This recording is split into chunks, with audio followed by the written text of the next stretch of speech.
C'était des femmes et des hommes qui aidaient, qui enseignaient, qui soignaient. Et je veux, en vous cédant la parole, avoir une pensée toute particulière pour So your teams are specifically in our thoughts Merci, merci Monsieur le Président et merci pour vos mots destinés à notre personnel sur place que je vais convoyer plus vite.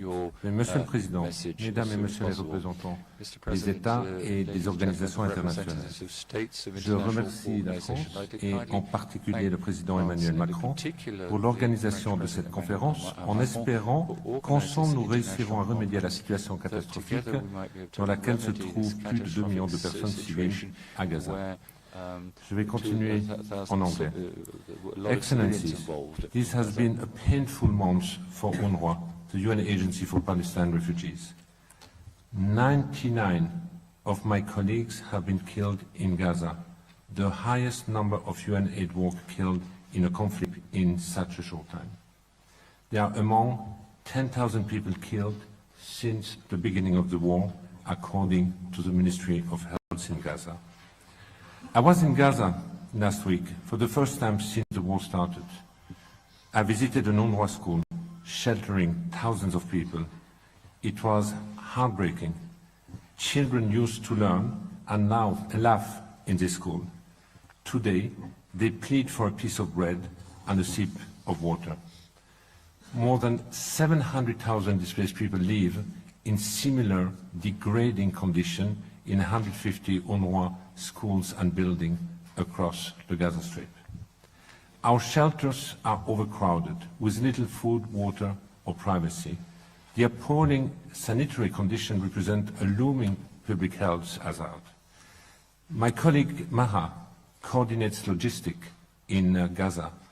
She remains strong when her children ask her every day if they are going to die, but she struggles with the anxiety that she sees on their faces. Outside the shelters, entire neighborhoods have been leveled, extinguishing countless lives, hopes and dreams. Hospitals, churches, mosques, bakery and UNRWA school have not been spared. My colleague Farid is our education in chief in Gaza. When he meets students inside our shelter, they ask him why UNRWA invested so much time teaching them about conflict resolution and human rights, if these values do not apply to them in Gaza. What should he answer? Thousands of children killed cannot be collateral damage. Pushing 1 million people from their home and concentrating them in areas without adequate infrastructure is forced displacement. Severely limiting food, water and medicine is collective punishment. It took many countries that have championed international justice too long to call for adherence to international humanitarian law. At the same time, several countries rushed to call for cutting aid to Palestine, abruptly unplugging an entire system that depends on international aid to survive. Condemning the horrendous massacre committed by Hamas in Israel is the right thing to do. The UN has done so and continues to call for hostages to be released. This cannot, however, justify a war that disregards international humanitarian law and promotes dehumanizing rhetoric. References to Palestinians as, and I quote, terrorists, human animals, and people to be erased is unconscionable and demonstrates a startling lack of empathy. It poisons the hope of any shared future and fuels anger and resentment in the region and beyond. Monsieur le Président, I'm deeply concerned about the potential spillover of the conflict beyond the Gaza. In the West Bank, military incursion by the Israeli forces and settler violence have caused record high death toll among Palestinians. The West Bank is boiling, and if we wouldn't have Gaza today, all our attention would be on the West Bank. And meanwhile, the Lebanese-Israeli border experiences regular exchanges of fire and civilian casualties. So, Monsieur le Président, I'm seeking your urgent support for, first, a humanitarian ceasefire along with strict adherence to international humanitarian law. Civilian and civilian infrastructure, including UN facilities hosting displaced people, must be protected and accessible to humanitarian assistance everywhere in Gaza at all times. Second, we need a meaningful and continuous flow of humanitarian aid, including fuel. The volume of aid coming in through Rafah blatantly is inadequate. All crossings should be open, in particular crossing points with Israel like Kerem Shalom. But humanitarian aid alone will not cover the needs of people in Gaza. It must be complemented by the private sector and the restoration of municipal services like water and waste management. We must reopen commercial lines so shops and retailers can replenish their stocks. And third, UNRWA still needs funds. I thank the country that announced new contribution in the past weeks. However, our core budget remains underfunded. The biggest UN agency in Gaza might not have the funds for staff salaries until the end of the year. UNRWA is among the last glimmer of hope in Gaza. 5,000 staff continue to run clinics, distribute bread and water, and provide psychosocial support in our shelters. We cannot take the risk to discontinue our services. I implore your governments to remain generous and ask those that have excluded the agency from their contribution to reconsider. We will hear from Martin Griffiths about the humanitarian flash appeal, which includes an important component for UNRWA. Finally, we have to consider the day after. We must step back from the brink of a spillover before it's too late. A genuine prospect of Palestinian statehood is critical, as you said, Mr. President, to stabilize the region. It is in the interest of all, including Israel, to find a solution that allows Israeli and Palestinians to live in peace side by side. As a humanitarian and development partner, UNRWA will do all it can for the civilian in Gaza. Thank you. Merci beaucoup. Thank you. Thank you very much. Martin Griffiths. Over to you, Mr. Martin Griffiths. Thank you very much, Mr. President.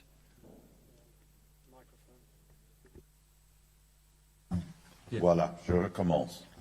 So Et en français même. And even in French.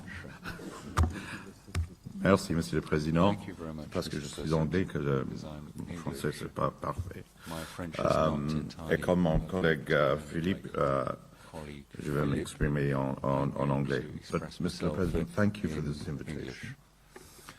And a grand merci pour une opportunité très importante. And a big thank you for Pour ce our sujet unity, le plus which is important du very monde, significant je crois, with this, the à most ce moment. important issue in the world at the moment, I believe. Colleagues, ladies and gentlemen, friends, allies, I do want to again extend my sincere thanks to President Macron, who has put together this conference so quickly, precisely because of his understanding and recognition of the urgency of the subject of the day.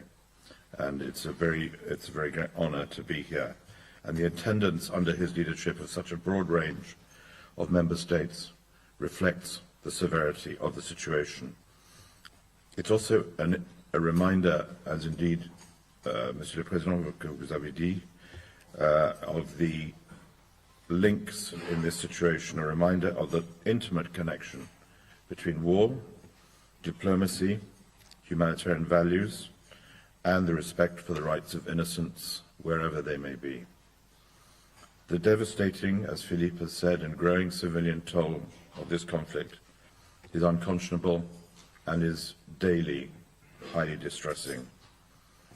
We've heard from Philippe of some of the many details of operational opportunities, difficulties, dilemmas, and threats that face him and others in the field. I have visited myself recently, and I'm very grateful to the governments, particularly Egypt, who received me and others the other day.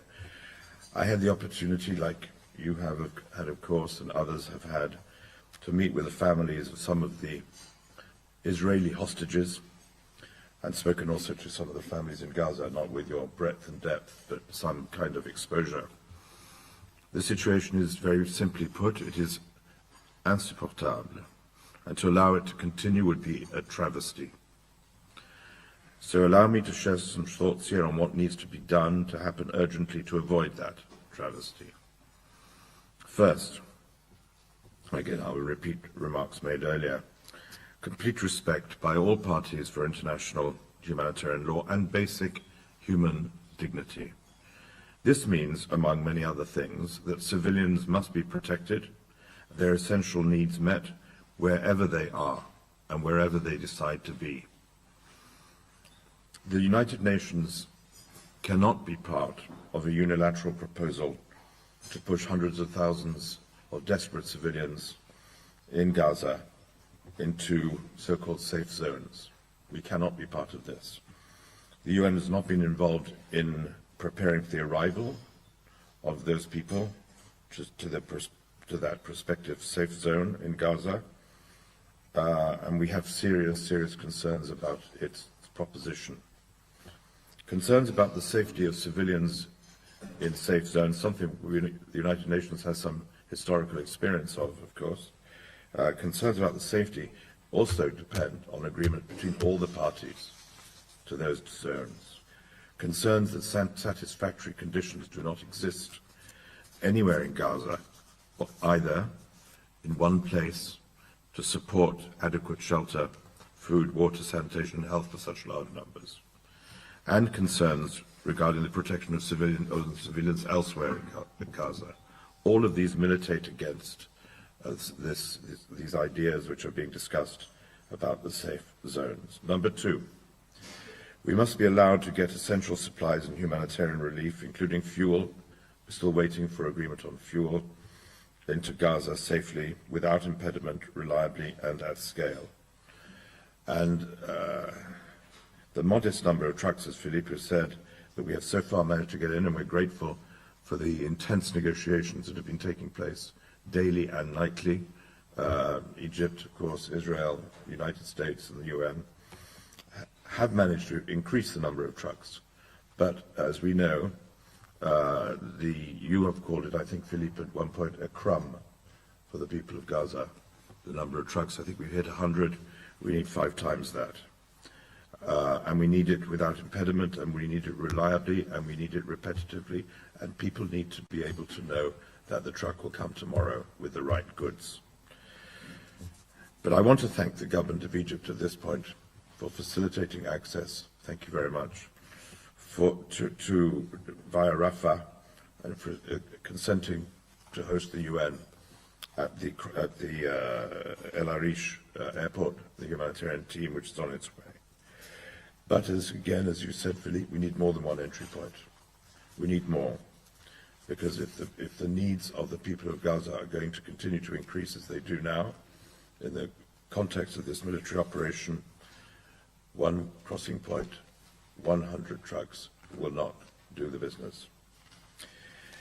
Third, we need a humanitarian ceasefire. There has been a lot of debate, including with me, about the wording of this. But for me, it's very simple. It is cessation of fighting, the silencing of the guns for humanitarian purposes. There's been a lot of discussion about the value of pauses, and I'm not one to deny the value of pauses. But that is not the same as a ceasefire, as you mentioned also, Mr. President, which provides a sense of continuity to allow precisely for the revival of services, the entry of the private sector, and the possibility of the people of Gaza to breathe and consider that they will have a future. This must be our objective and must be our priority. Monsieur le Président, as desperate and appalling as the situation is in Gaza, and as Philippe said, if we didn't have Gaza, we would be noticing what's happening in the West Bank. it is also a warning. It's a warning that we cannot lose sight of the deteriorating situation in the West Bank. Incidents of violence, as you have said, against Palestinians are growing, the worst they have been in years. And most importantly, perhaps this is my main message, it is a warning that we cannot allow a regional escalation of this war. We are already seeing the signs of such an escalation in exchanges of fire and words between Hezbollah and Israel. We have seen the signs in rockets fired from Yemen, my old place of work, towards Israel. We have seen the signs of massive protests around the world in all our countries. And everywhere we see the rise of anti-Muslim, anti-Semitic sentiments, rhetoric, and acts of violence, both virtually and in the real world. War indeed is a virus that always wants to expand. Then the current conflict is a wildfire that could consume the region, that could spread, and that we will think these have been the good days when we see what may happen tomorrow. Unless multilateral and diplomatic efforts, and Monsieur le Président spoke about the three pillars, security, humanitarian, and political, unless these can be maximized to ensure protection of civilians, enhance humanitarian access, secure the release of the hostages so viciously, violently taken on October the 7th, I have a real fear that this could just be the beginning. Over the past 2 years, as we all know, particularly my neighbors, multilateralism and the fairness, equality, and pursuit of peace that underpin it has come under significant challenge, not least, of course, from the war in Ukraine. Today it is under significant challenge again. Choosing war over peace, choosing no future over the opportunities to improve the conditions for our children and our families has become the default option. It is now that we are at the time of the greatest challenge that we must defend and act upon our common principles built up over many years to make the pursuit of peace trump the default position of war.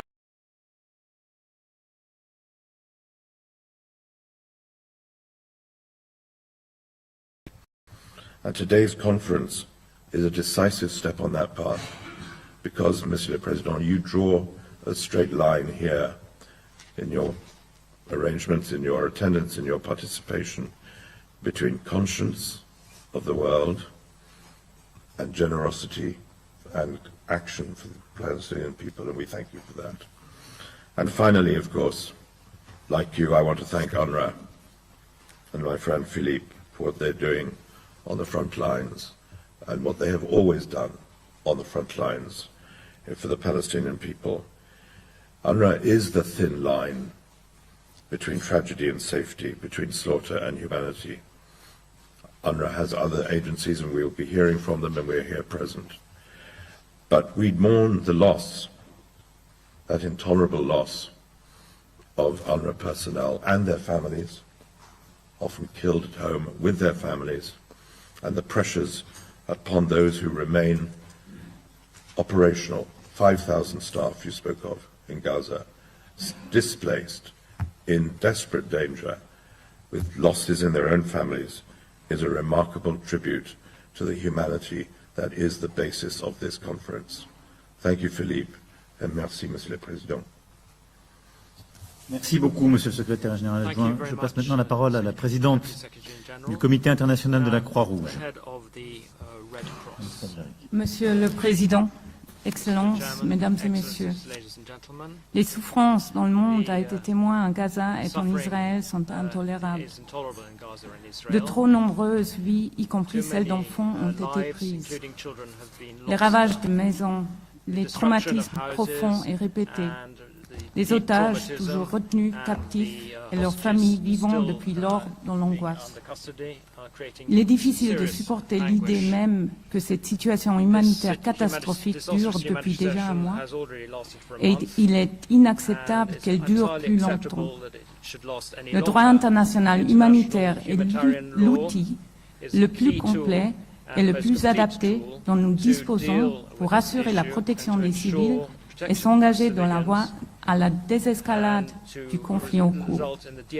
J'appelle la communauté internationale à veiller à sa mise en œuvre effective. Mr. President, ladies and gentlemen, and dear colleagues, the immediate imperative is to save lives and preserve humanity. Rapid and sustained humanitarian access and supplies are desperately needed. Critical services like healthcare, water, electricity and communications must be immediately restored in Gaza as a life-saving priority. In Gaza, the ICRC has more than 100 staff who remain working amid the violence, and we have pre-positioned life-saving supplies, and recently through the Rafah crossing, we brought in medical supplies and a new team including surgical and weapon contamination experts. But stocks are running out and our surgeons now lack anesthesia and even gauze to treat burn victims. We are ready to rapidly scale given the vast needs, but we need to be able to regularly bring in large volumes of stocks and have the necessary access and safety guarantees. The ICRC is working to support communities in Gaza, the West Bank and Israel, including through our partners, the Palestine Red Crescent Society, the Magen David Adom, and other members of the movement, and notably the Egyptian Red Crescent, to support their essential emergency service work. Humanitarian workers in Gaza and Israel have showed incredible courage and dedication. Tragically, as we have heard, medics, also from the MDA and PRCS, as well as UN and other humanitarians, have been killed while working to help others. I pay tribute to them and call for the urgent protection of all civilians, including humanitarian and medical personnel and hospitals, in line with international humanitarian law. The role of a neutral intermediary has proven valuable to meet humanitarian needs. Through our dialogue with the parties, the ICRC has offered practical assistance and at critical moments. On Monday, we accompanied ambulances transporting patients in need of urgent medical care from Al-Shifa Hospital in Gaza City to the Rafah border. As a trusted neutral actor, the ICRC also facilitated the 2 hostage release operations. We continue to call for the immediate release of hostages and remain committed to facilitating any further release and to visit the hostages. But humanitarian aid must not become a fig leaf for failing to protect civilian lives. The primary responsibility to protect victims of war rests on the parties to the conflict. These protections must be extended to all civilians, including those who remain in Gaza City. The north is unlikely to be completely emptied of its population, and not all of its buildings can be considered military targets. It is urgent to start preparing for the return to the north for the hundreds of thousands of families displaced. Respecting IHL now will have a substantial and positive impact. In the West Bank, the deadly violence against civilians continues to escalate, and these people cannot be forgotten, and their needs and protection must be addressed. Without immediate restraint on both sides, we are heading for an even deeper humanitarian disaster and perpetuating cycles of violence. We cannot accept absolute hostility to the point of dehumanization of the other side.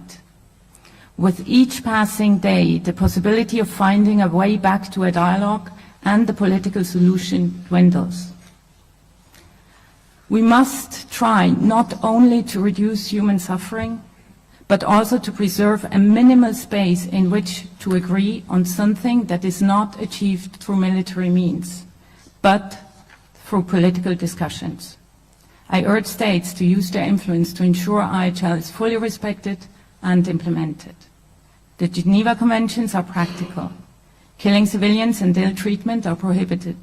The wounded and sick must be cared for, protected and respected.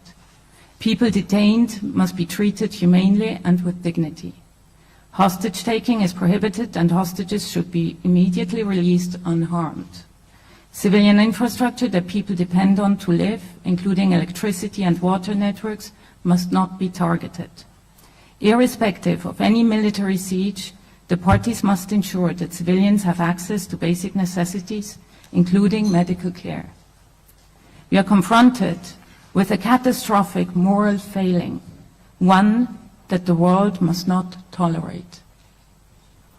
I urge you to take concrete political steps to ensure a sustained humanitarian space, protect the special role of neutral actors such as the ICRC, provide adequate funding, and to urge respect for the practical implementation of the laws of war. Thank you. Merci beaucoup, Madame la Présidente. Je donne maintenant la parole à Monsieur Egland, secrétaire général de Norwegian Refugee Council.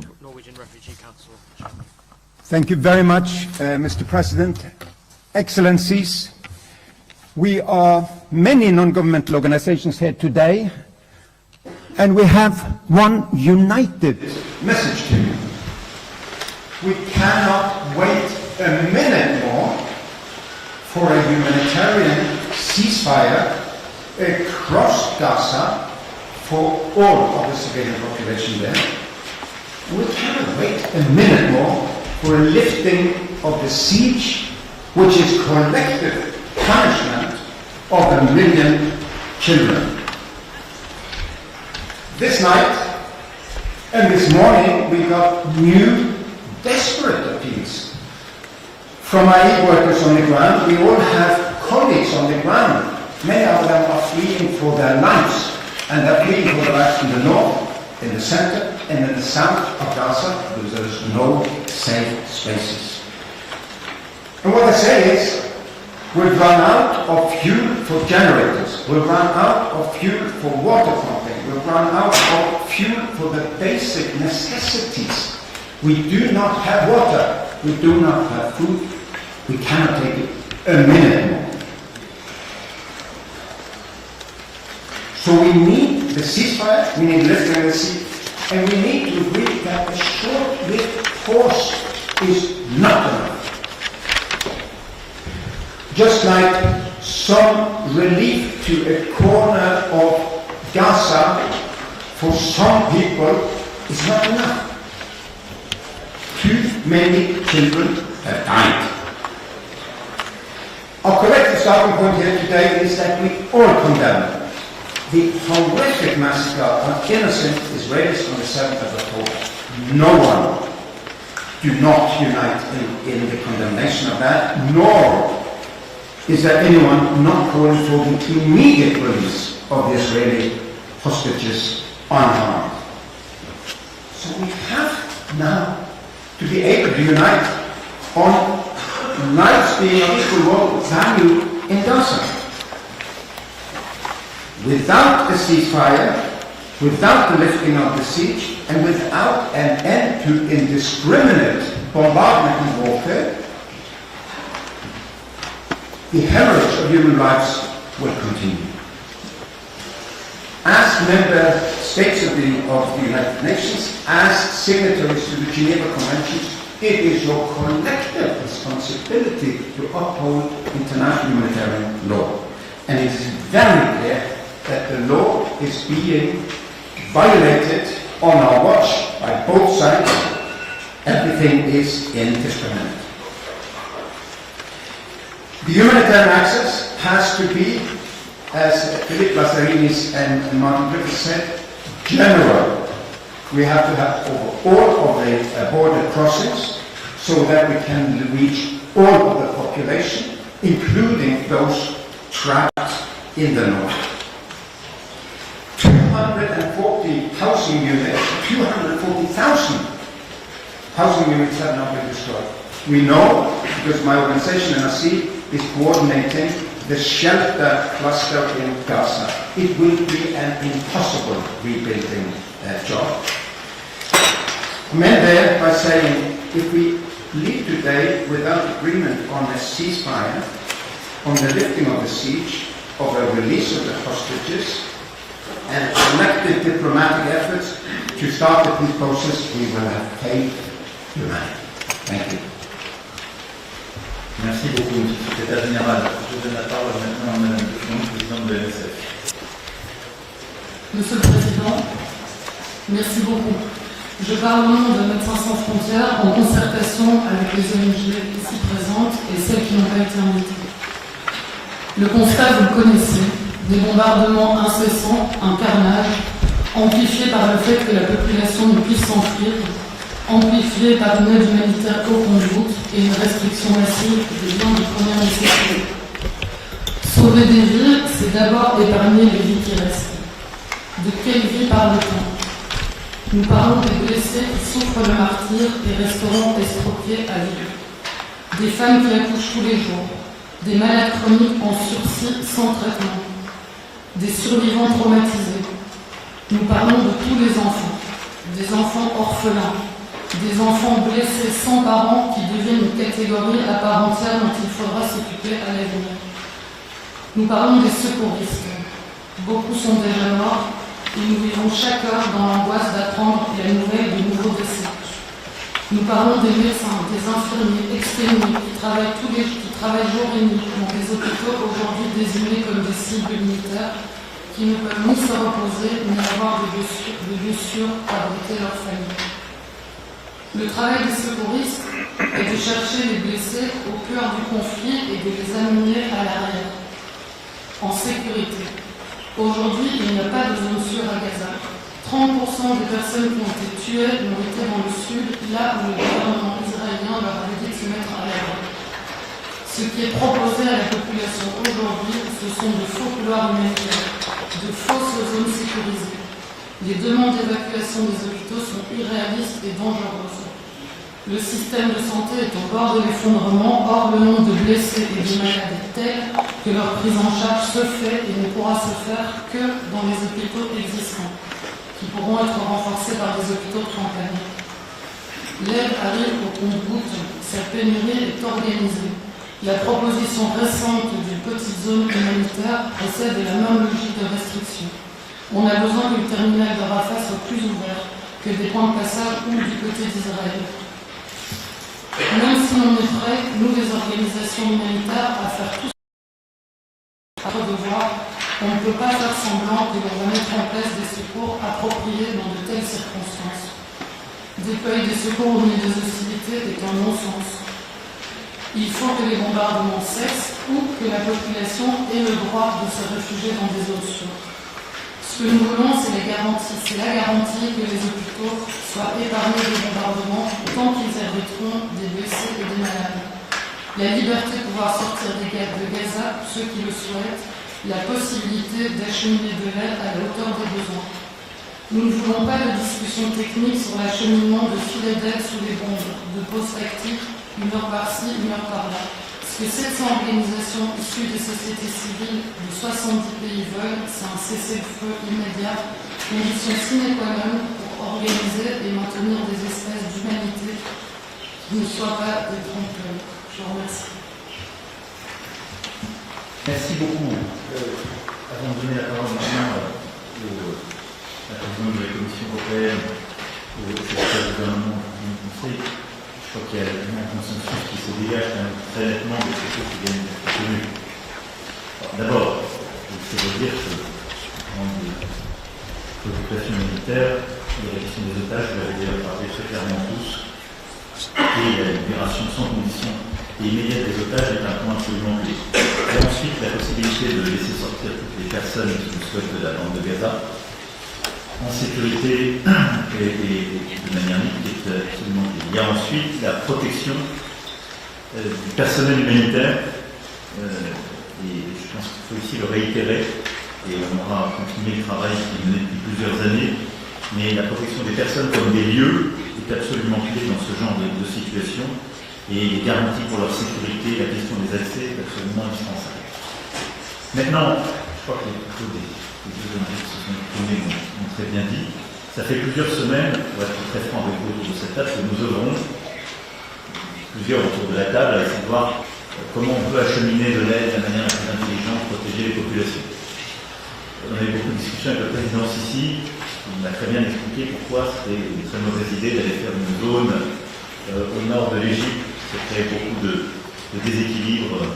D'abord, ce qui n'était pas en situation de protection des civils, c'était politiquement quelque chose qui pouvait être totalement détourné, on n'a pas les conditions bien sécurisées. Vous l'avez dit vous-même, il y a ensuite eu plusieurs discussions sur des safe zones. Et je parle en essayant de reproduire ce que toutes et tous avaient pu dire aujourd'hui et avaient pu conseiller. Ça n'est pas opérationnel. Ça ne pourra pas être garanti. En effet, on a déjà beaucoup de bombardements qui se font dans le sud. Et il se trouve que compte tenu de la stratégie qui est aussi celle du Hamas, en quelque sorte, de s'accrocher aux zones qui devraient être les plus protégées, c'est-à-dire de se mettre sur les systèmes d'alimentation électrique des hôpitaux, de se mettre derrière les écoles, ça ne marchera pas. C'est pourquoi je pense vraiment que la pause humanitaire immédiate et la préparation d'un vrai cessez-le-feu qui permet en effet à l'organisation humanitaire semble relever du consensus de toutes les organisations internationales et des ONG qui opèrent. Et donc on doit en tirer les conséquences et bien le regarder en face. Et je pense que les circonlocutions qu'on pourrait avoir pour savoir s'il faut faire une safe zone, vous avez très bien dit les choses, je crois que c'est inopérant. Et donc si on veut vraiment protéger des vies, ce qui ne doit pas empêcher la possibilité pour Israël de se défendre et de lutter contre le terrorisme, et on est prêt à tous y contribuer en partageant de l'intelligence, de l'information, en coupant les financements, doit passer en effet aujourd'hui par la remise de l'accès à l'eau et à l'énergie et par cette trêve conduisant à un cessez-le-feu humanitaire qui seul permettra d'avoir une réponse à la hauteur du problème. Les Nations Unies ont aussi publié, et vous l'avez rappelé, Monsieur le Commissaire général et Monsieur le Secrétaire général adjoint, la nature des besoins financiers. Je voulais finir là-dessus pour essayer de récapituler ce premier tour de table. C'est 1,2 milliard de dollars. Et donc j'appelle aujourd'hui aussi tous les pays présents à augmenter leur contribution financière à l'égard de la population civile palestinienne via les Nations Unies, dont l'UNRWA, le CICR, les ONG. Depuis le 7 octobre, la France a annoncé 20 millions d'euros d'aide humanitaire supplémentaire et nous allons porter cet effort à 100 millions d'euros pour 2023. Donc c'est une manière de lancer les choses. Pour finir, je voudrais saluer aussi, ils vont s'exprimer, mais les différentes initiatives qui ont été lancées par plusieurs autour de la table. Le parachutage sur Gaza de matériel de santé par la Jordanie, la mise en place d'un hôpital de campagne par les Émirats arabes unis, le projet de corridor maritime proposé par le président chypriote, le pont aérien qui a été mis en œuvre par la Commission européenne, l'initiative égyptienne pour soigner les blessés. J'appelle également votre attention sur le déploiement de moyens maritimes et médicaux français, ainsi que notre mobilisation pour accueillir les blessés et les enfants gravement malades. Je souhaite que la conférence d'aujourd'hui puisse nous aider aussi peut-être à agréger tous ces efforts. La Grèce a aussi envoyé des bâtiments multiples et c'est arrimé à l'effort chypriote. Et donc, je pense qu'on pourrait gagner en efficacité collective et qu'on puisse mettre en place une espèce de secrétariat général opérationnel très léger à l'issue de cette conférence pour être sûr qu'on agrège aux côtés des agences compétentes cet effort opérationnel et ces initiatives. Ce que je propose maintenant, c'est de commencer ce tour de table et je donne la parole à Madame la Présidente de la Commission européenne. Chère Ursula, merci beaucoup d'être là. Merci beaucoup, Monsieur le Président, cher Emmanuel, Excellencies, ladies and gentlemen. Indeed, we all condemn the massacre by Hamas on the 7th of October. We all call for the release of hostages, and we all have to protect and save civilians in Gaza. We have to protect lives and preserve humanity, as you said, rightly so. And in this context, let me present what our contribution is so far and where we want to work more intensively with you. The European Commission knows Gaza very well. For decades, together with the member states, we've been working with the people in Gaza. We have been one of the largest donors to the Palestinian people. This includes, of course, UNRWA, Monsieur le Commissaire Général. So these very close ties that we have established to the people of Gaza pay off, of course, today, because this increases the possibility to coordinate and to answer to the needs. We have started as European Commission to immediately work on these humanitarian assistance to the people of Gaza. We have tripled our humanitarian aid, and in the run-up of this conference we have quadrupled the humanitarian support for Gaza and the West Bank, but it's mostly for Gaza, up to 100 million euros. And we have launched logistical support to Egypt. Egypt has designated Al-Arish Airport in the north of Sinai as a logistical hub. So here we are also working to support and increase the logistic capabilities of this hub. Indeed, Mr. President, as you said, we have launched a humanitarian air bridge. So far, 8 flights have been completed, carrying more than 370 tons of medicines, water and sanitary items, and we are preparing flights on almost a daily basis. We have made a good experience by establishing a coordination cell with the International Federation of Red Cross and Red Crescent. And we think, and that's what we're doing, that donations should be channeled through this platform to have an optimum of coordination. In parallel, we are also reinforcing the local logistical capacity of the Egyptian Red Crescent, for instance with refrigerated mobile storage, also by sending our logistic personnel on the ground. Most of our cargoes have already reached Gaza by truck through the Rafah border crossing, but as almost everyone said here, the volumes remain too small to match the massive humanitarian needs. So while we fully support to increase the capacity of aid delivered through Rafah, and this is our first priority, we also need to look urgently at additional routes. So it was called more than one entry point. And this is why we very much welcome and work very closely with President Nikos Christodoulidis from Cyprus to establish a maritime corridor. I think this would guarantee a sustained, a regulated and a robust flow of aid. Mr. President, you will certainly detail, so I don't have to prolong my comments here, but full support from the European Commission with all the logistics and the possibilities that we have. We will, of course, continue to help evacuate injured Palestinians who received medical assistance in Egypt. This includes also providing medicines and medical equipment to Egypt. This humanitarian effort goes hand in hand with the work to avoid a spillover in the region, and therefore we are also working to give strong support to the region. On Tuesday, I discussed with King Abdullah of Jordan during his visit to Brussels a new economic and financial package to further strengthen Jordan. And I discussed with President Al-Sisi also how Europe can work and strengthen, intensify the partnership that we have with Egypt, a whole comprehensive package here. This is for the immediate, but also the mid and the long term, to stabilize the region and to stabilize the most important actors in the region also. Finally, Mr. President, on your third pillar, we also think that as we have to deal with the urgency of today, we must make the effort to think about tomorrow, how to break the current spiral of violence, and how hope can be re-established between Israelis and Palestinians. For that, they need a political perspective, and this perspective is the two-state solution. And to work here intensively on this one, of course, it's Israelis and Palestinians who will, in the very end, have to agree on a way forward. But we, as a part of an international effort, must also contribute in very close coordination with our friends and partners. Thank you very much, Mr. President. Merci beaucoup, Madame la Présidente. Je passe la parole au Président de la République de Chypre, Nikos Christodoulides. President of the Republic of Cyprus. Dear colleagues, let me first of all congratulate Emmanuel for the initiative, which it takes place at a very critical juncture in this alarming crisis that takes place in Cyprus' immediate neighborhood.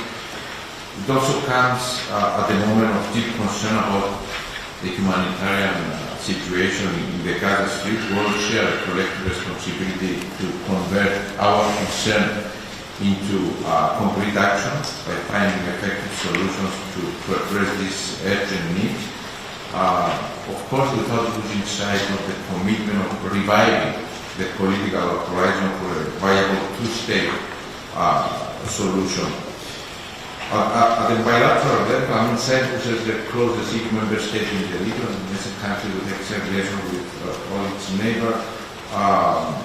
We are proceeding with one of the most sizable humanitarian assistance packages that Cyprus has ever dispersed towards the World Food Program, towards the ICRC, towards UNRWA. Let me focus on our specific proposal for a Cyprus maritime initiative to provide continued, rapid, safe and unhindered flow of humanitarian aid in a pragmatic and effective manner. We have developed a comprehensive proposal for the establishment of a sustained, secure and regulated one-way maritime corridor from Cyprus exclusively for the transfer of humanitarian aid to Gaza. Prior to providing very briefly a step-by-step presentation of the proposal, I want to put in context the vital proximity of Cyprus to Gaza, which is approximately 200 nautical miles away from Cyprus coast. Now, very briefly, the first step relates to the transfer and gathering of humanitarian assistance to Cyprus.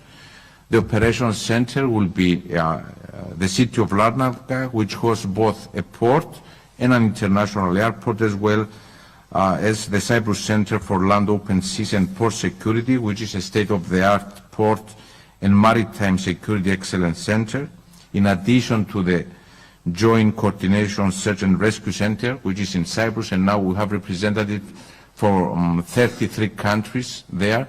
Following the terrorist attack, they came in Cyprus and were working together.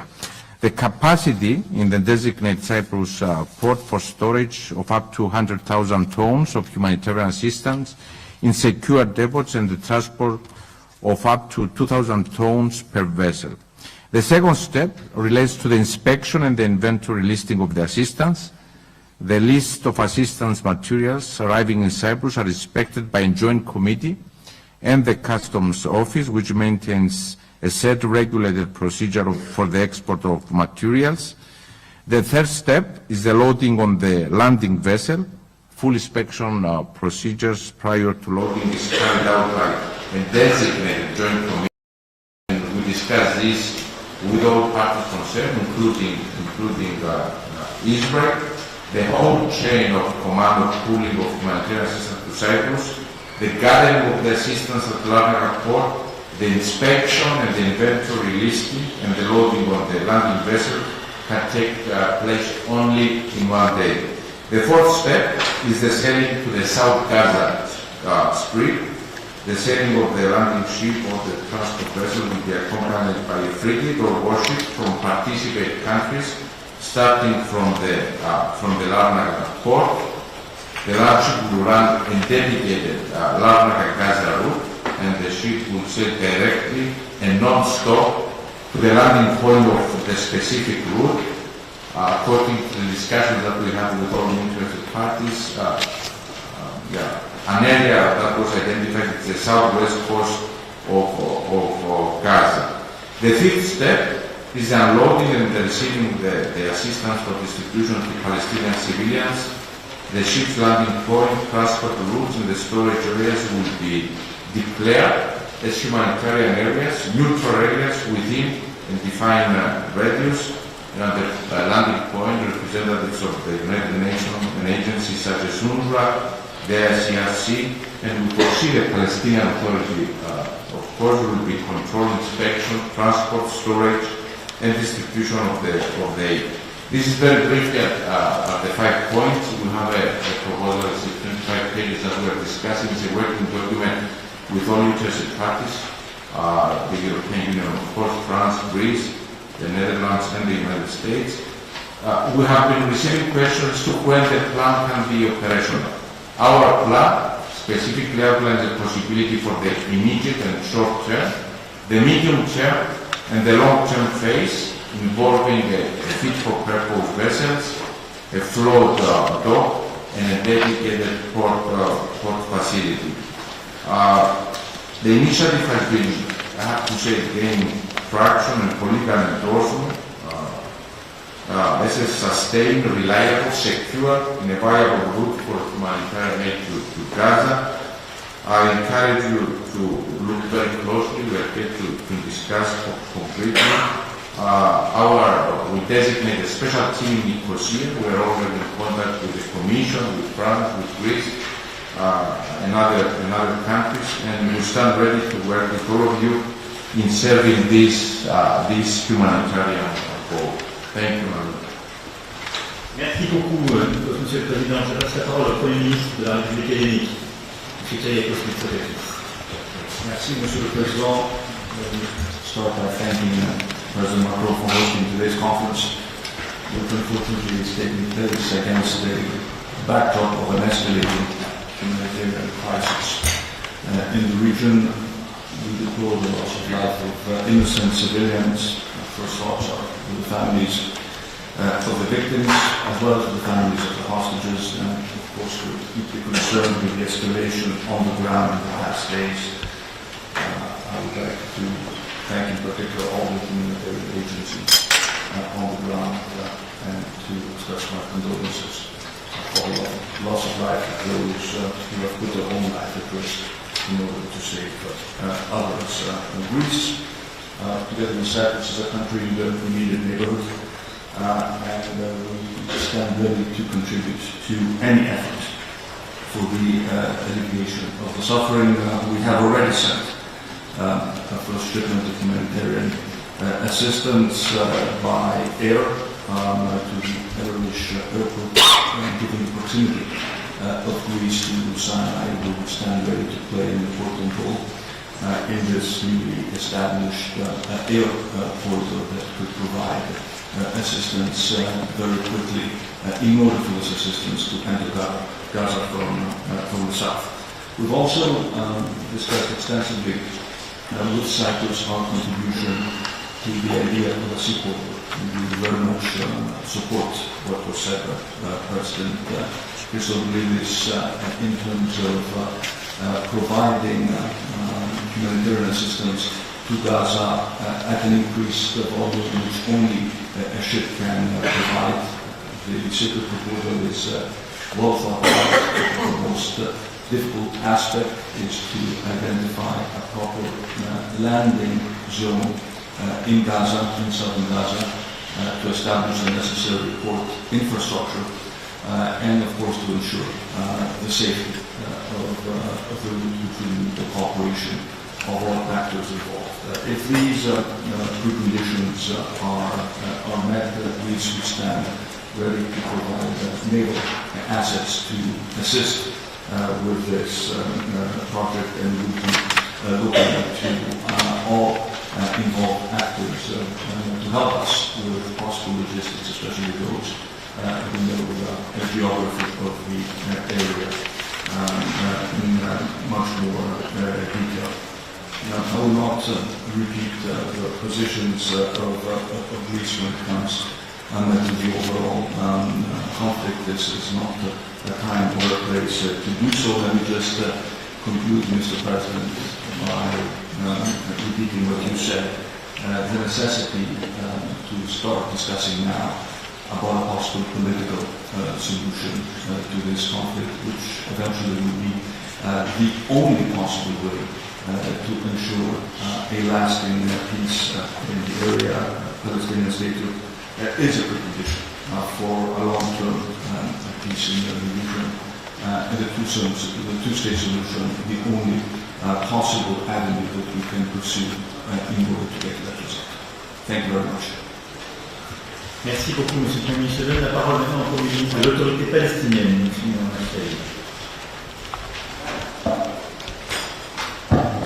شكرا جزيلا سيد الرئيس ماكرون على تنظيم الحوار. Kindly allow me to speak in Arabic.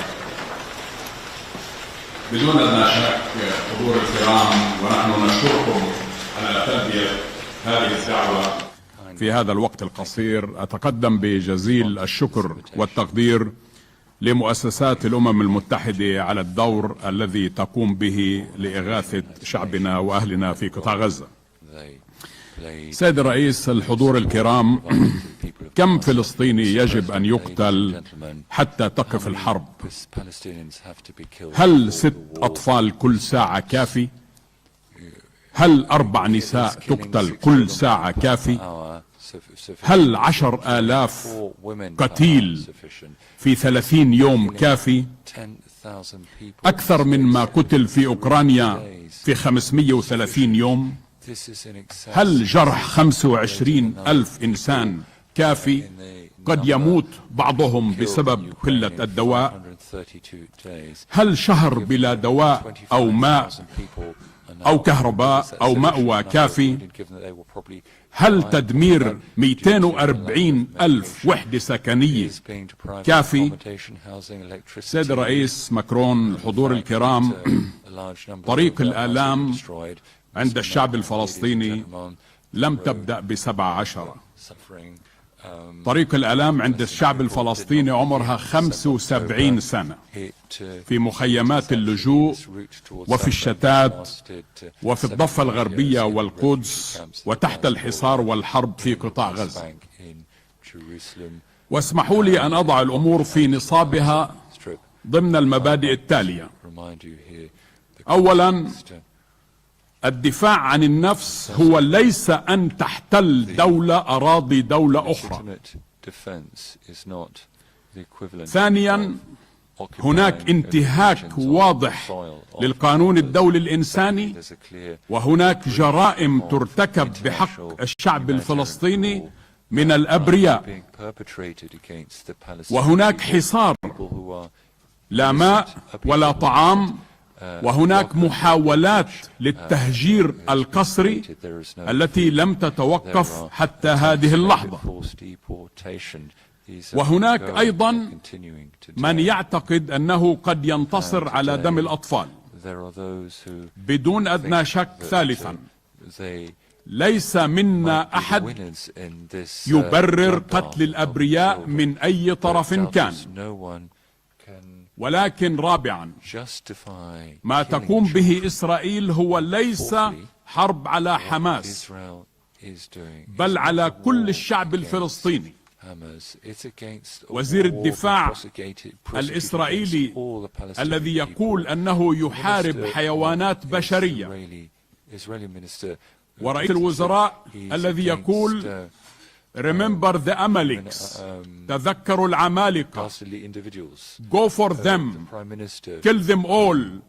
Women, children, infants, cows, camels, donkeys. And that's what Prime Minister Netanyahu has been calling his soldiers to do. أيضا سيد الرئيس، 350 فلسطيني قتلوا في الضفة الغربية منذ بداية هذا العام. ومنذ أكتوبر 7 قتل في الضفة الغربية 142 فلسطيني.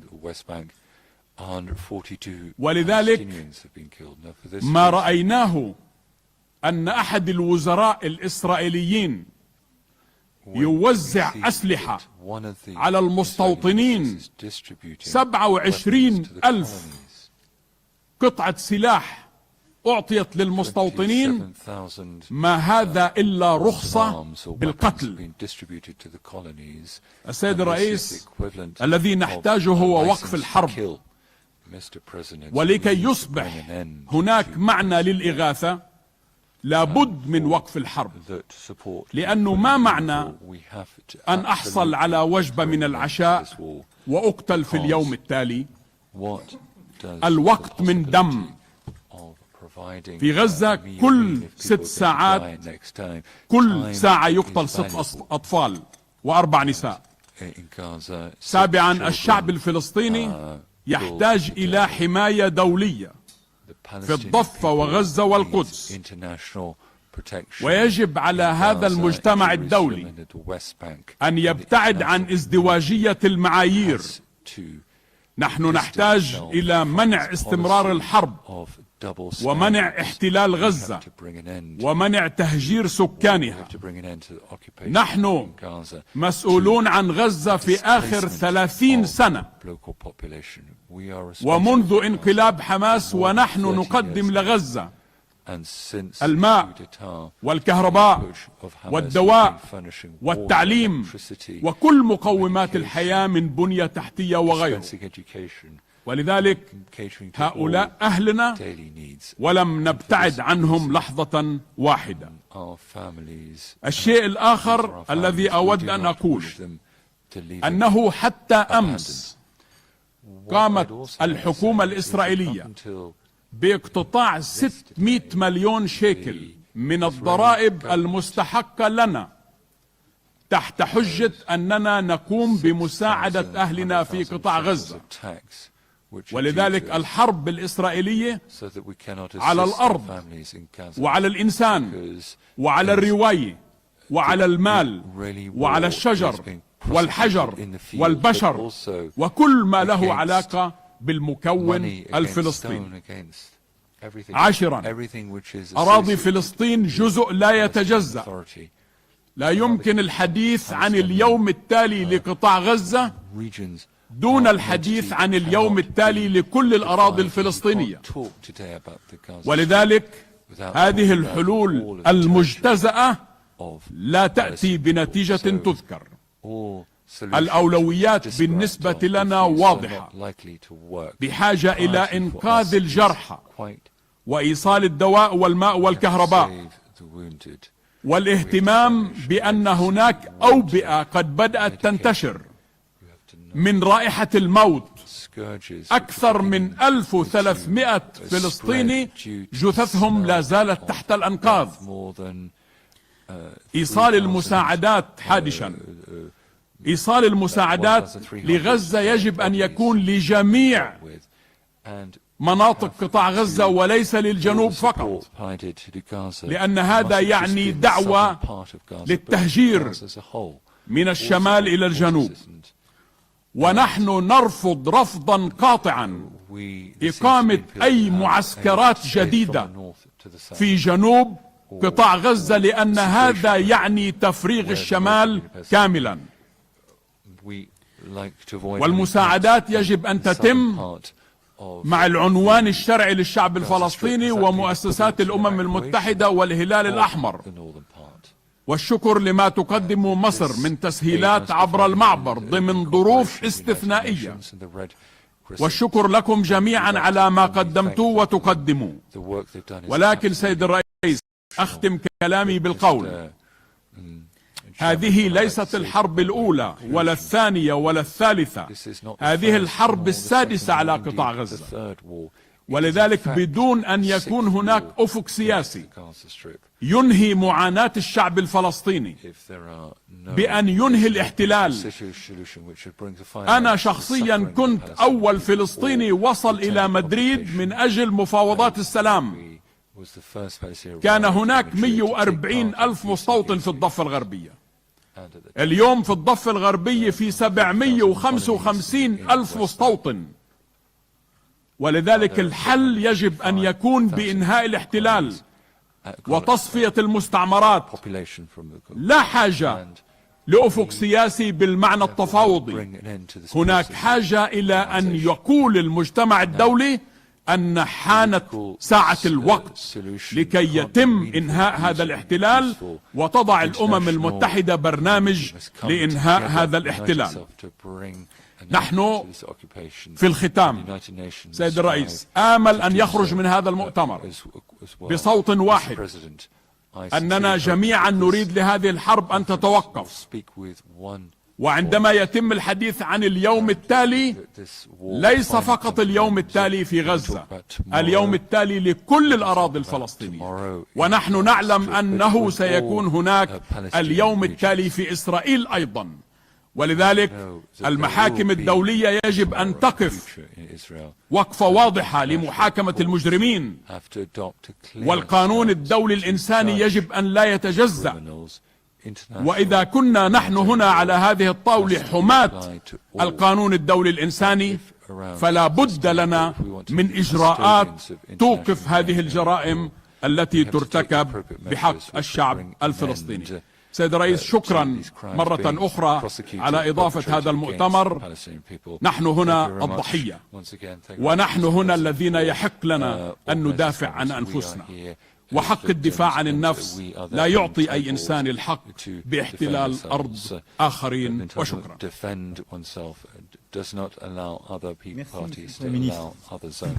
Votre présence ici suffit à signifier que l'autorité palestinienne est seule légitime à représenter le peuple palestinien et sa cause. Le Hamas savait très bien ce qu'il faisait le 7 octobre dernier. Et sa condamnation claire vaut aussi distinction de ces points.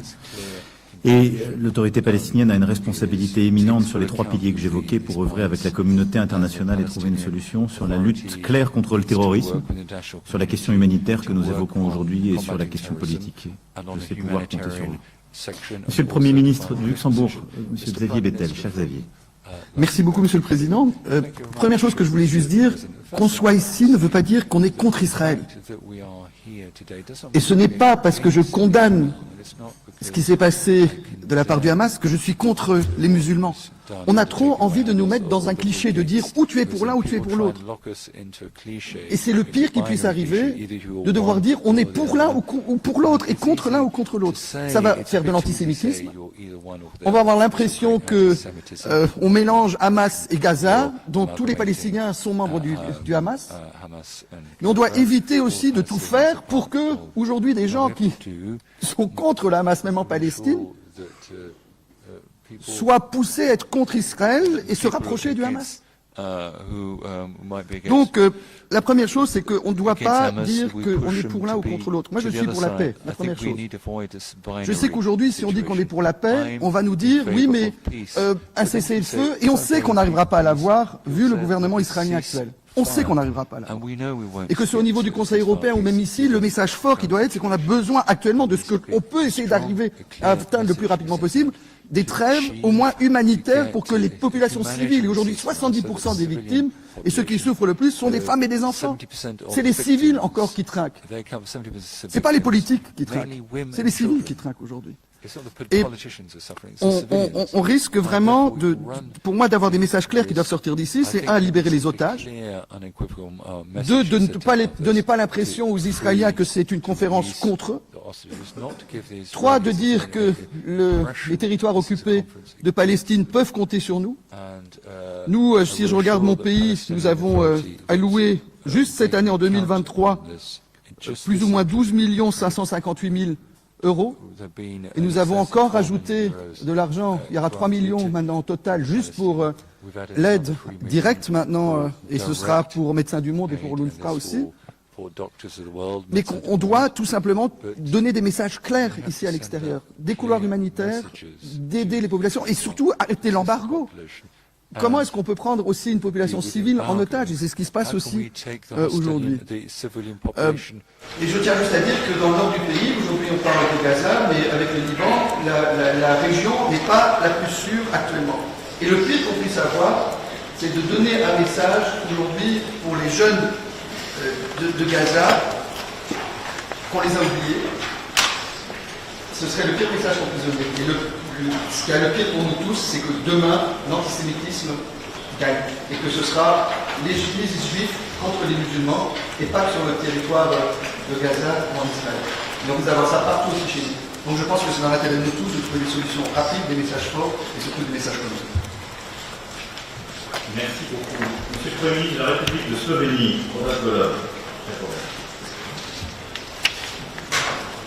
First, let me thank you, President Macron, for organizing this timely and important conference. And we were all shocked by the terror of the October 7th.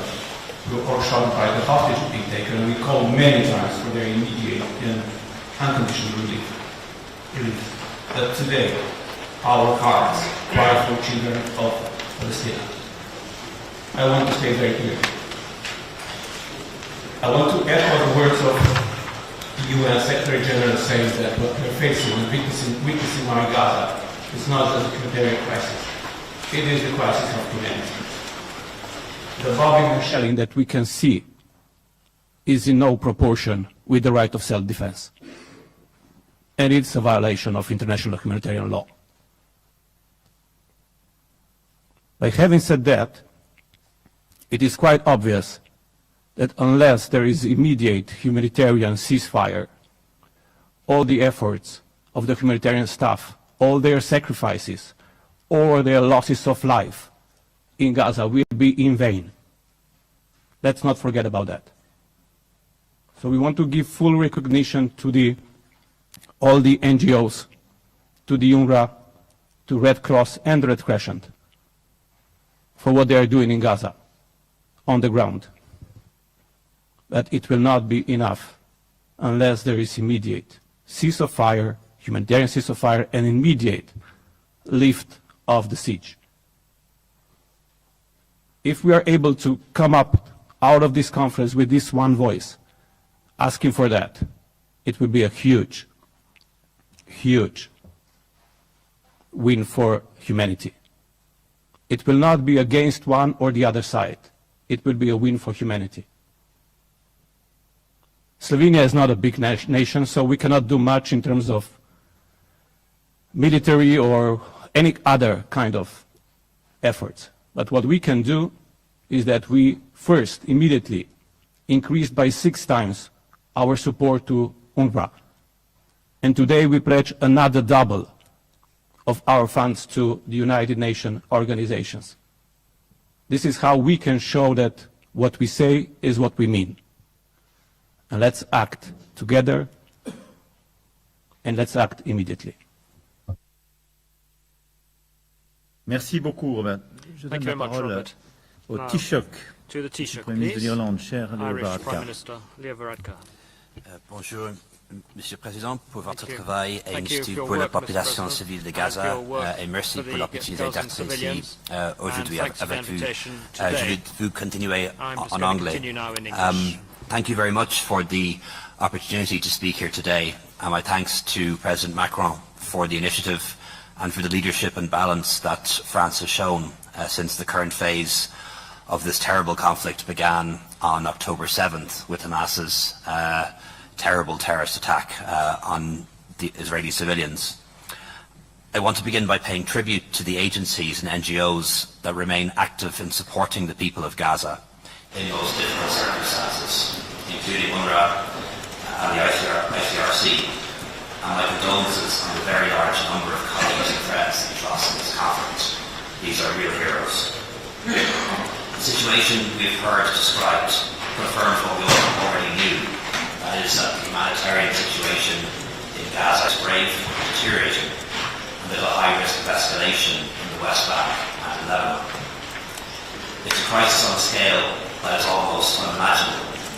Over 2 million people, half of them children, facing desperate shortages of basic essentials they need to sustain life: water, shelter, food, medicines. Hostages should be released without precondition, and foreign nationals should be allowed to leave. In my parliament yesterday, deputies expressed their particular horror at the large number of Palestinian casualties, especially the 4,000 children reported to have been killed so far. It's very important that we, as the international community, discuss how we can help, but the most important thing now, and the number one priority, has to be humanitarian ceasefire, to be observed by all actors, and our insistence that humanitarian law should be observed. And failure to do so can't be inconsequential forever. Double standards will lead to no standards if not checked. The protection of civilians must be our main concern, and we must all hold to the principle that Palestinian lives and Israeli lives are of equal value. We need to get aid to those who need it most, and make sure that those who provide the aid are safe. Ireland is providing an additional 10 million for UNRWA, an additional 3 million for OCHA, and we will make a further contribution before the end of the year. Finally, colleagues, there can be no peace nor security for Israel without justice for the Palestinian people. 75 years of war, displacement, dispossession, and terrorism teach us that. It can only come about through dialogue, through diplomacy and politics, however difficult or unimaginable that may seem today. But from Ireland, we know that peaceful coexistence and indeed partnership is possible, even after a long period of conflict. And we, as the international community, need to do all we can to support any initiative and new peace process that can bring people away from their weapons and back to the table. Merci beaucoup.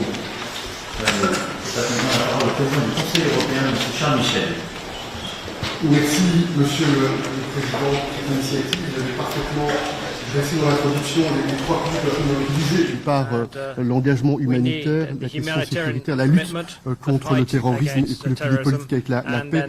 Quelques points simplement pour indiquer que le Conseil européen, qui rassemble les 27 chefs d'État et de gouvernement, est uni et soudé sur quelques points absolument essentiels. Bien sûr, nous condamnons l'attaque immonde, ignoble qui a été menée par le Hamas, l'organisation terroriste, contre Israël et sa population. Et bien sûr, nous exigeons que les otages soient libérés sans condition et le plus vite possible. Dans le même temps, le Conseil européen soutient le droit d'Israël à se défendre. Et ça a été dit par beaucoup, je veux le dire avec force. Il ne peut pas y avoir de double standard. Ça veut donc dire que le droit de se défendre doit s'exercer en lien avec le droit international et le droit international humanitaire. Chaque vie compte. L'Union européenne considère que la protection des civils doit être dans notre ADN. Je voudrais aussi, comme d'autres l'ont fait avant moi, rendre hommage à l'engagement des Nations Unies, des agents des Nations Unies qui payent un lourd tribut dans le cadre de ces conflits extrêmement graves. Et remercie aussi les autres organisations internationales qui ont témoigné. Et le témoignage, nous le connaissons, nous avons les yeux ouverts. On voit bien qu'il y a une situation à Gaza qui est absolument désastreuse sur le plan humanitaire. C'est notre responsabilité collective d'être sincèrement engagés et mobilisés. Et c'est le sens de l'appel pour des pauses humanitaires, pour des corridors humanitaires. Je salue comme d'autres le travail très opérationnel qui est mené par beaucoup autour de cette table, singulièrement vous, cher président Macron, en lien avec Chypre, avec la Grèce, par exemple, pour les corridors maritimes, pour les mobilisations afin que l'aide puisse être réellement délivrée. Ça montre bien que au-delà des discours, il faut effectivement des solutions opérationnelles pour faire en sorte que les médicaments, la nourriture, l'eau, l'ensemble des équipements de première nécessité puissent arriver aux populations qui en ont besoin. Dire aussi deux mots encore. Un, pour dire notre soutien pour l'Égypte, notre soutien pour la Jordanie, pour les pays de la région en général. On a pu parler beaucoup avec le président Sisi et avec ses équipes. On comprend parfaitement la situation de l'Égypte et vous pouvez compter sur le soutien dans toutes ces dimensions de l'Union européenne. Il y en a de même pour la Jordanie et pour d'autres pays dans la région. Et puis un point encore, ça a été parfaitement dit par vous et par d'autres, Monsieur le Président. Nous savons que nous voulons la paix et la sécurité. Et nous savons aussi que n'est pas suffisant pour obtenir la paix. Seule la paix est la meilleure garantie de sécurité. C'est pour ça que l'on ne peut pas renoncer. On doit être mobilisé pour la solution à deux États. Et pour ça, il y a des paramètres indispensables, plusieurs paramètres indispensables. L'un d'entre eux, c'est le soutien à une autorité palestinienne légitime et crédible. Et cher Premier ministre, vous êtes exprimé il y a quelques instants, vous pouvez compter sur l'Union européenne pour ne pas baisser les yeux, pour ne pas relâcher la pression. Nous allons continuer à vous soutenir et à soutenir tous les efforts pour faire en sorte que vous puissiez être en mesure de travailler avec nous et avec d'autres pour qu'il y ait réellement un plan de paix pour la région. C'est notre objectif commun, doit être un État d'Israël sûr, un État d'Israël qui dispose du droit à la sécurité et à l'existence, à côté d'un État palestinien qui est aussi en mesure d'offrir davantage d'espoir à son peuple. Voilà, Monsieur le Président, les quelques éléments que je vais partager avec vous. Vous pouvez compter sur une Union européenne très engagée, y compris prête à participer activement à toute conférence internationale, je l'espère le plus vite possible, qui permettra d'amener la paix entre Israël et la Palestine, entre Israël et l'ensemble des États de la région. Je vous remercie. Merci beaucoup, Monsieur le Président. Je passe maintenant la parole au vice-président du Conseil des ministres, ministre des Affaires étrangères de la République italienne, Antonio Tajani. Merci beaucoup, Monsieur le Président. Merci pour avoir organisé cette conférence. Merci, Catherine. J'ai bien écouté votre intervention. Je partage tout ce que vous avez dit. La responsabilité de ce qui se passe aujourd'hui, malheureusement, vient des Hamas. terroristes, il ne faut pas dire que Hamas représente les Palestiniens. Les Palestiniens sont autre chose. Voilà pourquoi il faut s'engager de façon très forte pour défendre les droits d'Israël, se défendre, mais en même temps pour aider les Palestiniens qui habitent dans la bande de Gaza. Voilà pourquoi il faut le protéger, voilà pourquoi il faut savoir les pouvoirs militaires. Il y a quelques minutes, Israël a dit qu'il y a un pouvoir pour laisser Gaza pour aller dans le sud il y a 4 heures de temps, donc cela c'est déjà un message positif. Pour ce qui concerne les aides humanitaires, l'Italie est prête à faire ce qu'il faut faire. Nous avons déjà envoyé le premier vol d'aide humanitaire pour Gaza à Riche. Le gouvernement italien est en train d'envoyer un hôpital en batterie avec des capacités d'urgence et chirurgicales. Et le navire Vulcan a quitté le port de Civitavecchia ce matin, sera bientôt Chypre. Après, il se déplacera le plus près possible des côtes de Gaza. Et nous interverrons ultérieurement dès que les conditions le permettront un hôpital offrant des performances similaires, une capacité d'accueil et des soins accrus. Le gouvernement italien estime nécessaire de veiller à ce que les biens envoyés à Gaza aient exclusivement aux civils qui en ont besoin. Et nous sommes aussi prêts avec la coopération de nos amis des Émirats arabes unis, à accueillir un nombre de milliers de Palestiniens qui doivent être hospitalisés et nous le devons faire en Italie. Et bien sûr, il faut garantir l'accès sûr et sans restriction à l'aide humanitaire est une nécessité absolue. Donc il faut continuer à œuvrer en faveur des causes humanitaires afin de permettre un accès humanitaire complet, rapide et sûr sans entrave. La création d'un corridor humanitaire stable de la sortie des blessés est très importante. Bien sûr, il faut travailler aussi pour la libération des otages. Et nous sommes aux côtés de la France, mais nous aussi nous avons eu 3 otages tués par les terroristes et 3 Italiens, mais espérons qu'on peut sauver les autres qui sont dans le monde des terroristes. Pour ce qui concerne la politique de la conclusion, Monsieur le Président, chers amis, nous soulignons l'importance vitale de renforcer notre soutien à l'autorité nationale palestinienne. Il est impératif que nous maintenions notre engagement à fournir une assistance financière au peuple palestinien, y compris à ses institutions vitales. Ces soutiens doivent rester la pierre angulaire de nos efforts. Et aussi, il faut travailler pour la reprise du travail politique. Et le but, c'est d'avoir deux peuples avec 2 États, garantir la liberté et la sécurité d'Israël, en même temps, et donner un rêve au peuple palestinien, avoir un État libre et démocratique. Voilà, c'est très important à souligner. Voilà pourquoi il faut soutenir l'organisation de la Palestinienne. Et je suis très content que le Premier ministre soit ici avec nous. Donc, la recherche de la paix de notre but, nous travaillons main dans la main avec l'Union européenne. Je sais qu'il y a une union très claire, on a bien souligné ce qu'il faut faire, défendre Israël contre le terrorisme, mais en même temps garantir la vie des prisonniers et des Palestiniens. Donc voilà, nous sommes prêts à faire tout ce qu'il faut pour participer à toutes les conférences que les organisations internationales vont faire. L'Italie est aux côtés, bien sûr, des Palestiniens et aux côtés d'Israël qui veut être, je partage ce qu'a dit le Premier ministre de Luxembourg, nous ne sommes ni contre ni pour. Nous voulons la paix. Donc le but c'est de États. Merci beaucoup, Monsieur le Président. Merci beaucoup. Je passe maintenant la parole à Son Altesse Royale le Prince Rachid bin Hassan pour la Jordanie.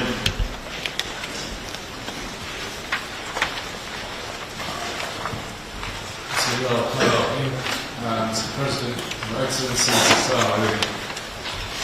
as we meet 1.5 million Gazans have been displaced from their homes and are in desperate need for shelter, food, water, and most importantly security, which in our view can only be brought about by an immediate ceasefire. The world can't continue to stand by and let this humanitarian catastrophe continue to unfold. On His Majesty King Abdullah's instructions, Jordan has taken action both by land and by air to attempt to deliver urgently needed humanitarian supplies to the people of Gaza and to Jordan's field hospital, which has been serving Gazans since 2009 and continues to do so in increasingly challenging and dangerous circumstances. Additionally, the Jordanian Hashemite Charitable Organization is working to coordinate with the Jordanian Armed Forces and international and local partner organizations to prepare to dispatch much additional needed aid to Gaza. As we speak, there are 45 tons of aid in the air organized by the Hashemite Charitable Organization for UNRWA on the way to El Arish, and Jordanian trucks are queuing at the Jordanian border to provide much needed assistance to the West Bank. But even here, they are not permitted to enter, and there are deliberate obstacles and delays to them being able to do their vital work in support of UN partners. Jordan is ready as an additional hub to expand assistance in collaboration with the international community, especially, as a few moments ago Mr. Lazzarini identified, that Kerem Salem is an alternate and viable point for aid to enter. I would remind at this point it is also less than 2.25 hours from the Jordanian border. So, as with the Cypriot initiative, there are options for aid to enter from more than one point, much needed aid. However, these efforts all continue to be beset by multiple obstacles. The totality of the relief and medical assistance that our Palestinian brothers and sisters need remains woefully insufficient.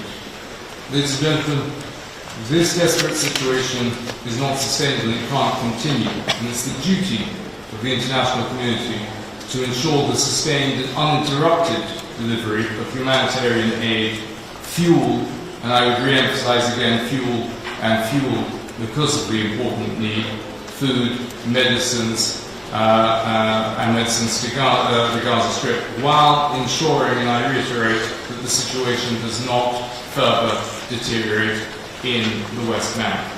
Before this crisis, Gaza received 508 trucks a day, covering, in our estimation, less than a quarter of its total need. So going back to that number should not be should not be the benchmark in the current circumstances. The new reality needs to extend beyond that considerably.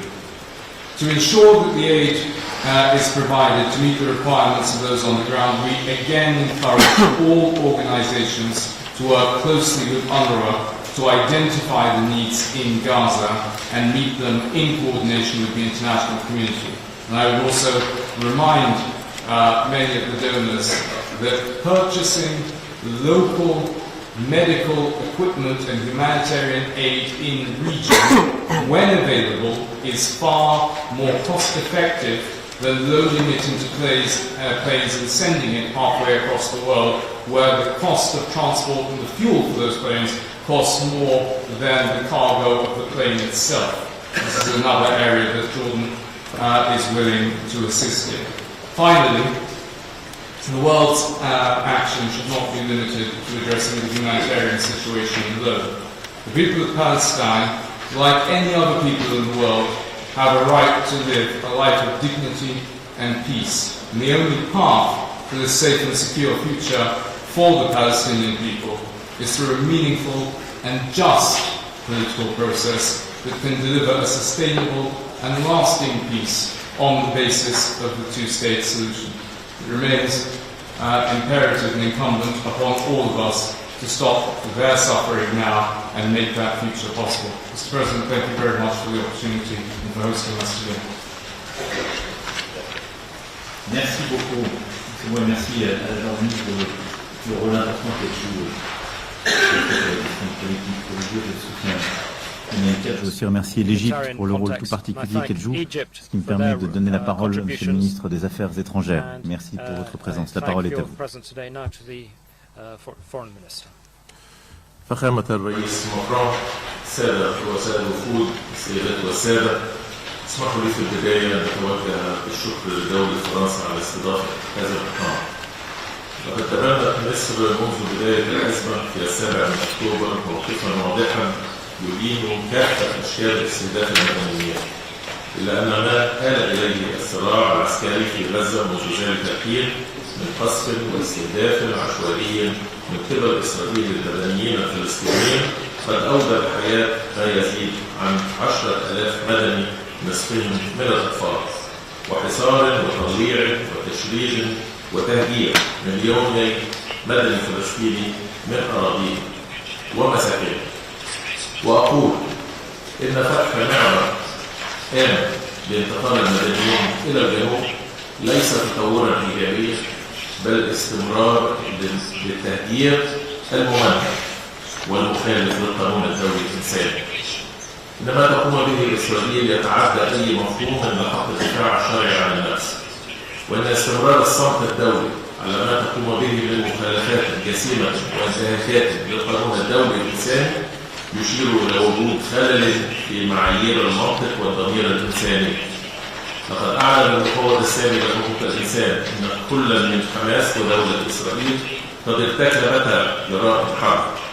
ألم يحن للمجتمع الدولي أيضا أن يسمي الأمور المسمية بها وأن يحمل كل من اقترف هذه الممارسات المشينة مسؤوليته؟ لقد ولد الصراع والقصف الإسرائيلي المتواصل لقطاع غزة وضعا إنسانيا كارثيا أأمل أن تتصدى له الدول المشاركة في هذا الاجتماع. فمن هذا المنبر أدعو المجتمع الدولي أن يعمل على الوفاء باحتياجات 2.5 مليون فلسطيني يعيشون مأساة حقيقية بدون مأوى أو طعام أو ماء أو كهرباء أو وقود أو منشآت صحية تم استهدافها. هل يستمر هذا الوضع حتى يسقط المزيد من الضحايا الأبرياء؟ لذلك أدعو المجتمع الدولي إلى إنهاء تلك الكارثة وحفظها، خاصة الدول المانحة، على تكثيف جهودها لدعم فلسطين غزة وتوفير كافة السبل للحفاظ على حقوقهم في الحياة على أرضها، وخاصة إنه من المستقبل. فمنذ اندلاع هذه الحرب قد قدم الشعب المصري من خلال منظمات المجتمع المدني والحكومة المصرية مساعدات إنسانية تم إرسالها لقطاع غزة بلغت حوالي 5400 طن من المساعدات، وذلك رغم التحديات الاقتصادية التي تواجهها، بحيث لم تتعدى المساعدات المقدمة من مجموع أعضاء المجتمع الدولي هذه الكمية. إنما تم إدخال من مساعدات حتى الآن لا يخفي على الإطلاق احتياجات المدنية في غزة، كما أن الإجراءات المعقدة والمتعمدة التي تفرضها إسرائيل لإدخال المساعدات الإنسانية إنما تفاقم من الأوضاع المتدهورة في القطاع وتثير الشكوك حول أهدافها.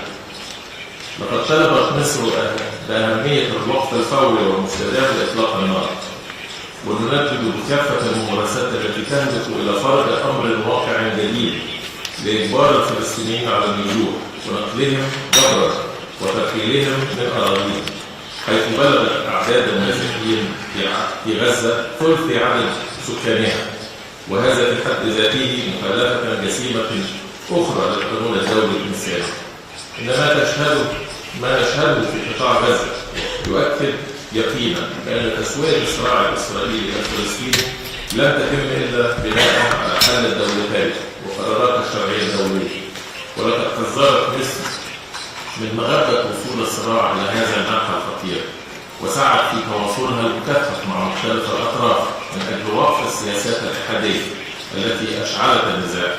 فلا يكفي مجرد التشبث بتأكيد حل الدولتين دون اتخاذ المجتمع الدولي أي إجراءات فعالة لتحقيق هذا الهدف.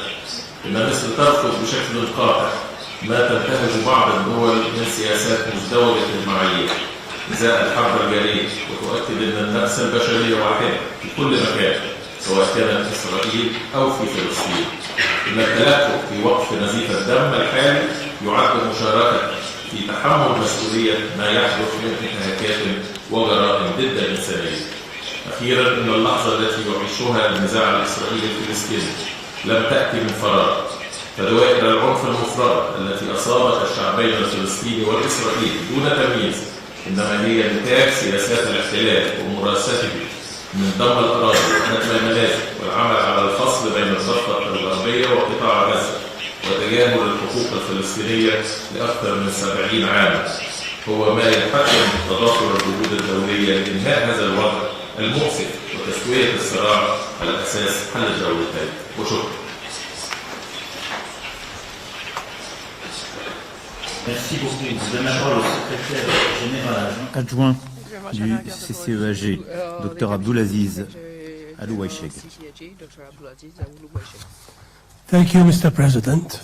Thank you for convening this timely meeting. And the Gulf Cooperation Council, we fully support all the humanitarian efforts and objectives that have been expressed today.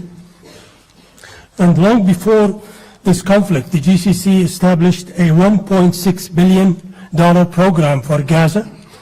And over the past month, member states have committed additional funds and aid in kind to Gaza, and we plan to do more.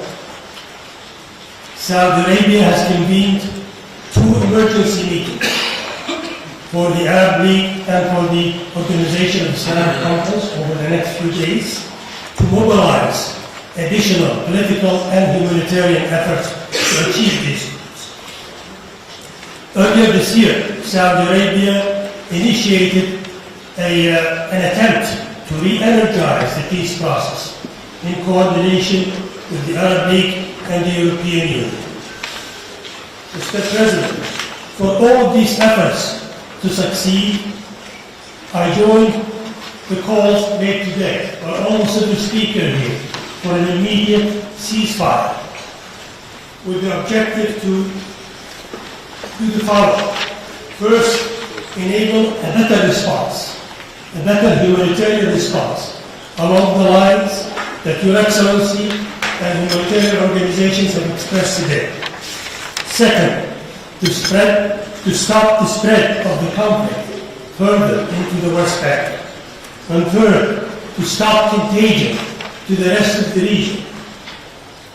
Fourth, to stop and arrest the potential ill effects around the world from this conflict. And finally, to allow diplomacy to work toward a political solution for this conflict that has gone on for generations. Thank you, Mr. President. Merci beaucoup, Monsieur le Secrétaire Général adjoint. Je donne la parole maintenant au représentant personnel, M. Jean Moulard, monsieur Sessoir. Merci, Monsieur le Président. Thank you very much. I would like to praise your initiative for convening this meeting. President Trudeau's words, and I quote, "Innocents are called upon to pay the price for the madness of war." While I speak, we are still anxious about the exit of Brazilians from Gaza, which inexplicably continues to be prevented from leaving the region. International action in favor of the civilian population of Gaza is urgent. Brazil is contributing in the areas of food security and water sanitation in Gaza, including by contributions by members of the civil society, which are very much touched and emotioned by the situation. Having provided UNRWA with an accumulated $20 million US dollars between 2006 and 2016, we are determined to resume our engagement with the agency. A symbolic financial contribution to UNRWA is being issued immediately. A more substantial contribution will be worked out and announced soon. A humanitarian ceasefire is essential. Safe and unimpeded passage for the entry of humanitarian aid for the benefit of hospitals, schools, and nurseries must be respected. The passage of the wounded should be guaranteed. It is highly disturbing that almost 100 UN staff members lost their lives in Gaza. I reiterate Brazil's condemnation of the terrorist attacks against the Israeli people and the taking of hostages. However, such barbaric acts do not justify the use of indiscriminate force against civilians. The deaths of thousands of children is shocking. The word genocide inevitably comes to mind. This is not just a war between Hamas and Israel. This is part of a larger 75-year-old conflict whose root is the absence of a secure homeland for the Palestinian people. The recognition of a viable Palestinian state living side by side with secure and mutually accepted borders with Israel is the only possible solution. This crisis is probably one of the most dangerous challenges to international peace and security, with the greatest potential of spreading towards a global conflict. Mr. President, Brazil considers that a conference where a political situation can be promoted with the participation of a large number of states, such as an Annapolis conference, is indispensable. France might lead this process. I thank you very much. Merci beaucoup.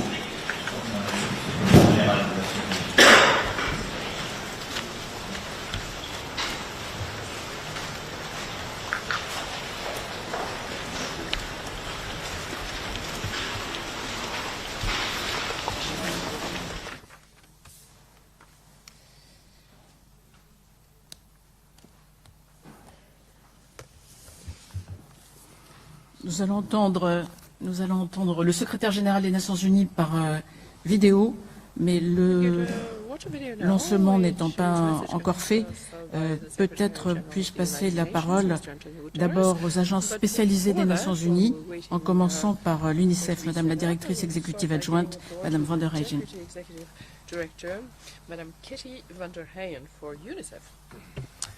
Thank you, Madam President. And what can I say in 2 minutes, if I would love to take 1 minute to commemorate the civilian death of children that died in Israel and Palestine, and our many UN colleagues that have perished during their duty. And according to the UN, on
اللواء يبحثون عن آبائهم لا يجدونهم ولا توجد لهم آثار.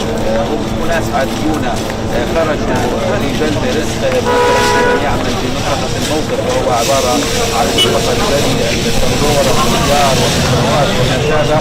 وبدأت هذه الحرب ولم يعد إلى منزله، هل قصد في مزرعته، هل قصد في مكان عمله، هل تقطع به السبل ولم يستطع الخروج من هذا المكان، هل قصر تحت أنقاض، هل غابت معالمه ولن يعود مرة أخرى. كل هذه تساؤلات يعيشها الناس هنا في هذه المراكز، مراكز الإيواء أو حتى بتلك المناطق التي أصبح فيها الناس ذاهبون إلى حد كبير. نحتاج إلى فترة طويلة من الوقت ما بعد انتهاء هذا العدوان وهذه الحرب التي يجب أن تتوقف، هذه الحرب التي يجب أن يتم العمل على أخذ كل الاحتياطات الواجبة والإجراءات اللازمة لأجل أن يتوقف هذا العدوان، لا لشيء إلا حتى يعود الناس إلى بعضهم البعض كي يجدوا من فقدت آثاره، كي يعيدوا بناء حياتهم من جديد، كي يروا بعضهم البعض، كي يطمئنوا على من تبقى على قيد الحياة، كي يحاولوا انتشال شهدائهم من تحت الأنقاض.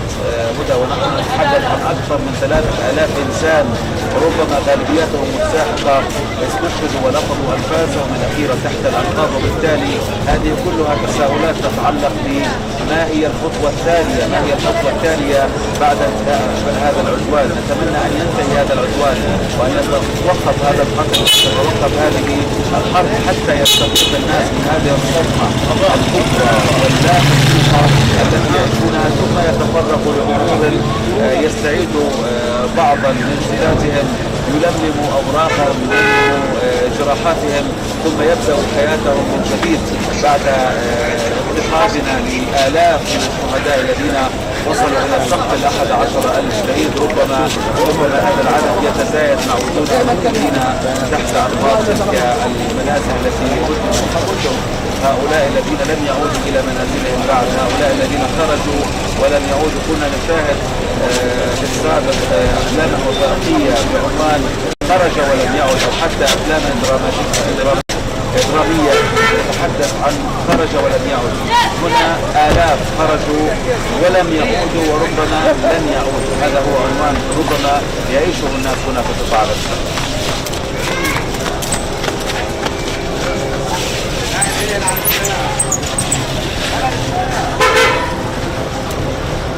يا ابن انقطع الاتصال، يا ابن انقطع الاتصال. حضرتك يا دكتور. لا. دكتور سمير. يا دكتور. هلا. ايش اخبارك؟ ندى، ذاكرني؟ الحمد لله، ايش اخبارك انت؟ لسه اتدربت مع الدكتور كيف وصفوا لي هلا. دير بالك على حالك.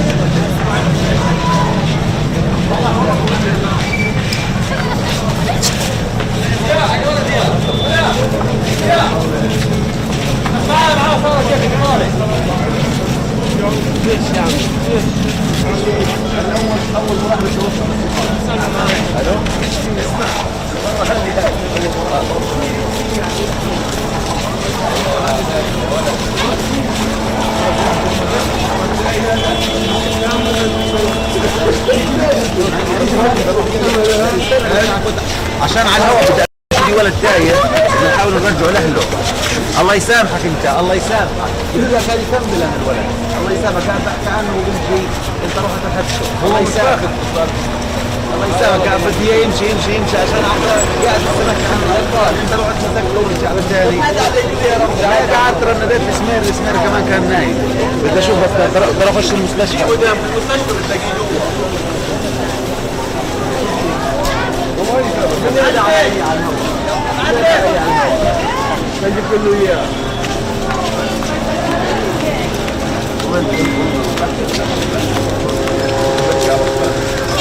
هذا صح بس هو كان يمكن زرع على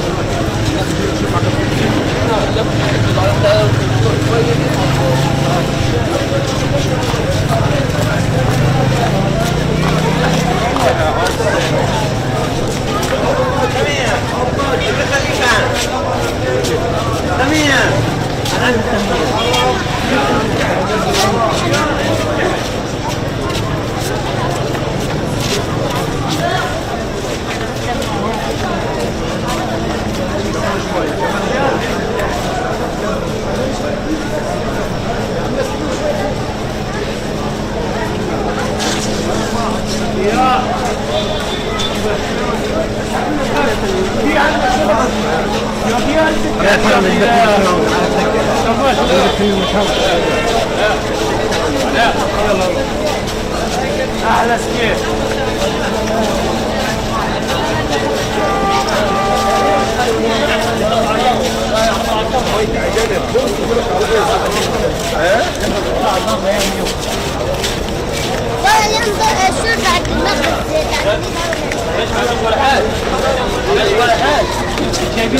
راح اجيب لك عصير